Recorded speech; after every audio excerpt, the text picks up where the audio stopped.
Match, দুটো বিশ্ব সেরা দল, একটা ফাইনাল। হার জিতের এই খেলায় একজন ফুটবলার নিজের জীবন বাজি রেখে দলকে জেতাতে চেয়েছিলেন। পুরো বিপক্ষ দল তাকে ঠেকাতে হিমশিম খাচ্ছিল, তারপরেও তাকে ঠেকাতে না পেরে একের পর এক আঘাত, ফাউল, এমনকি হাত দিয়ে আটকে রাখতেও বাধ্য হয়েছিল। তারপরেও তাকে কোনোভাবে আটকানো যাচ্ছিল না। এ ম্যাচে যেন প্রতিপক্ষদের জন্য ত্রাস হয়েছিলেন ব্রাজিলের সুপারস্টার নেইমার জুনিয়র। প্রতিপক্ষের গোলকিপারের মুখ থেকে ভেসে আসছিল, ওকে আটকাও, ও একাই আমাদের স্বপ্ন তছনছ করে দিবে, শুধু ওকে আটকাও, আমরা ম্যাচ জিতবো। 2021 কোপা আমেরিকার ফাইনালে মারাকানার ট্র্যাজেডিতে নেইমার ছিল অপ্রতিরোধ্য। স্মৃতির পালে হাওয়া দিয়ে চলুন দেখি এ ম্যাচে নেইমার প্রতিপক্ষদের জন্য কতটা দুর্বিষহ ছিল। এক অসাধারণ স্কিল দিয়ে ম্যাচটা শুরু করেন নেইমার। লো সেলসোর মাথার উপর দিয়ে এক অসাধারণ ড্রাবলে বল নিয়ে নেইমার বিপক্ষ দলকে বুঝিয়ে দিলেন যে এই ম্যাচটি হবে নেইমারময়। এই মোমেন্টটা লক্ষ্য করুন, মাঝ মাঠে বল, ক্যাসিমিরো নেইমারকে বল দিল। এই মোমেন্টে পিছন থেকে দি বল, সামনে থেকে আর্জেন্টিনার আরেকটি খেলোয়াড় সরাসরি নেইমারের পায়ে ট্যাকেল করলো। এভাবেই চলতে থাকে ম্যাচ। ম্যাচের 12 মিনিটে নেইমারের উপর যে আক্রমণ চলছে তার কিছুটা প্রমাণ মেলে। প্রতিপক্ষের খেলোয়াড়রা নেইমারের প্যান্টি ছিঁড়ে ফেলে, নেইমার সেটা রেফারিকে দেখায়। ম্যাচের 15 মিনিটে আবারও নেইমার বল নিয়ে সামনে আগাচ্ছে, কিন্তু আর্জেন্টিনার একটি খেলোয়াড় তাকে সরাসরি পায়ে ট্যাকেল করে, মাটিতে গড়িয়ে পড়েন তিনি। এত কিছু করেও নেইমারকে তারা আটকাতে পারছিল না। ম্যাচের এই মোমেন্টটা লক্ষ্য করুন, লেফট সাইড থেকে বল টেনে নিচ্ছে নেইমার। এই মোমেন্টে নেইমারকে ঘিরে আসছে প্রতিপক্ষের 4টি খেলোয়াড়। দুটি খেলোয়াড় সরাসরি নেইমারকে পায়ে ট্যাকেল দিলেন, মাটিতে পড়ে গেল নেইমার, কিন্তু নেইমার ঠিকই পাকুয়েতাকে বল দিয়ে দিলেন। ডি বক্সের সামনে নেইমারের পায়ে বল, বলে না হিট করে সরাসরি নেইমারের পায়ে হিট করে ডিপল নেইমারকে ফেলে দিল। ডিপলকে এক সাংবাদিক প্রশ্ন করেছিল, কোন ফুটবলারকে আটকাতে তোমার সবথেকে বেশি কষ্ট হয়েছে? ডিপল নিঃশ্বাস নেওয়ার আগেই বললেন নেইমার। কোপা আমেরিকার ফাইনালে নেইমার ছিল অপ্রতিরোধ্য,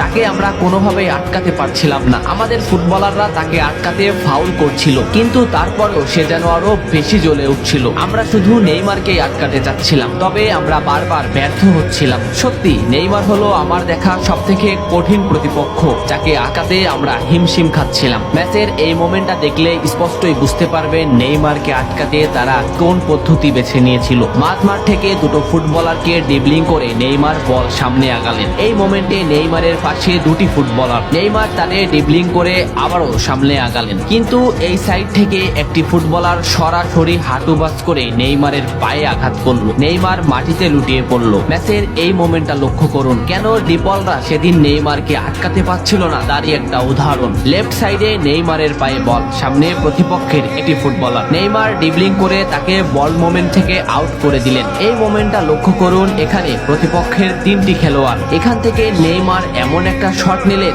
যে রিচার্লিসনের কাছে এমন ভাবে বলটি পৌঁছালো, সে শট করলেই বল গোল হয়ে যাবে। রিচার্লিসন শট নিলেন, কিন্তু মার্টিনেস সে বলটি ঠেকিয়ে দিল। এ ম্যাচে আর্জেন্টিনার গোলকিপার মার্টিনেসও করেছিলেন দুরন্ত পারফরমেন্স, অসাধারণ কিছু সেভ দিয়েছিলেন, যে কারণে ম্যাচের ফলাফল বদলে গিয়েছিল। মার্টিনেসকে একবার জিজ্ঞাসা করা হয়েছিল, কে তোমাদের বিপক্ষে সেরা খেলেছে?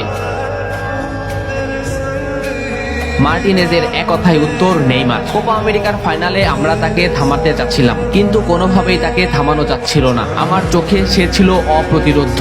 আমি বারবার আমাদের সতীর্থদের বলছিলাম, তোমরা নেইমারকে থামাও, ওকে থামাতে না পারলে ও আমাদের স্বপ্ন ভেঙে দিবে। আমাদের সতীর্থরা বারবার ব্যর্থ হচ্ছিল। ম্যাচের 65 মিনিটে নেইমার মাঝমাঠ দিয়ে বল টেনে নিচ্ছিলেন। ডিপল তাকে আটকাতে না পেরে প্রথমে তাকে ঘাড়ে আঘাত করলেন, এরপরেও না পেরে সরাসরি পায়ে ট্যাকেল করলেন। এই ক্লিপটা লক্ষ্য করুন, এই ম্যাচে নেইমার কতটা অপ্রতিরোধ্য ছিল সেটা বুঝতে পারবেন। মাঝ মাঠে নেইমারের পায়ে বল, নেইমারকে আটকাতে আছে আর্জেন্টিনার একটি খেলোয়াড়। এই মোমেন্টে নেইমারের সামনে আর্জেন্টিনার 4টি খেলোয়াড়। নেইমার এখান থেকে এমন একটা পাস দিবেন যেখানে এই 4টি খেলোয়াড় ফুটবল মোমেন্ট থেকে বের হয়ে যাবে, এবং নেইমারের সতীর্থ এমন স্থানে বল পাবেন যেখান থেকে গোলে শট করলে গোল হওয়ার সম্ভাবনাই বেশি। দেখুন নেইমার শট নিল, পাকুয়েতা এমন মোমেন্টে বল পেল যেখান থেকে শট করলে গোল হওয়ার সম্ভাবনা সম্ভাবনা 100%, কিন্তু পাকুয়েতা শট নিতে পারেনি। এই মোমেন্টটা দেখুন, 1-1-এ নেইমার ভার্সেস ডিপল। সুন্দর একটা ড্রিবলিং এ নেইমারকে আটকাতে ব্যর্থ ডিপল,